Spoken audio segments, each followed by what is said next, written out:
Moi, je vivais depuis quelques années en HLM sans participer d'aucune façon à toute cette vie communautaire que je connaissais même pas à l'époque d'ailleurs.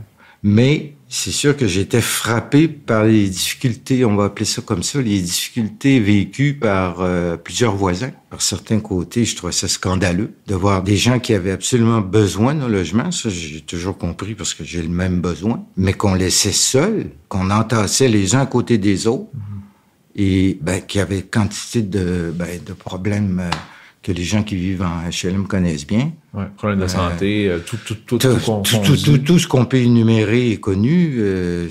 La toxicomanie, les problèmes de santé, de gens qui vivent dans un tel degré d'isolement que les relations sociales pour eux, dans certains cas, ça n'existe même plus. Il y a des cas extrêmes que j'ai vus de gens, mais isolés, là, pas à moitié, là, qui vivaient seuls dans leur appartement sans pratiquement s'en sortir. Ensuite, il y a tous les comportements qui sont dérangeants et on trouve pas de façon de les corriger parce que il y a pas de discussion possible.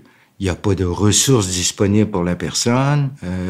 Donc, le problème perdure, s'aggrave. Parfois, des conflits peuvent naître entre locataires. Moi, c'est ce que j'ai vu de plus choquant. C'est des conflits qui dégénéraient. Moi, c'est ça au départ qui m'a décidé là en 2015. Et puis là, il y avait un petit noyau de gens. Il y a eu une petite activité, un barbecue dans une cour avec une agente de mobilisation de la table de quartier. Puis ça a été l'occasion où on a pris la parole. Puis on était quelques-uns intéressés. Donc, on a décidé de se revoir au fil des semaines pour commencer à créer l'association.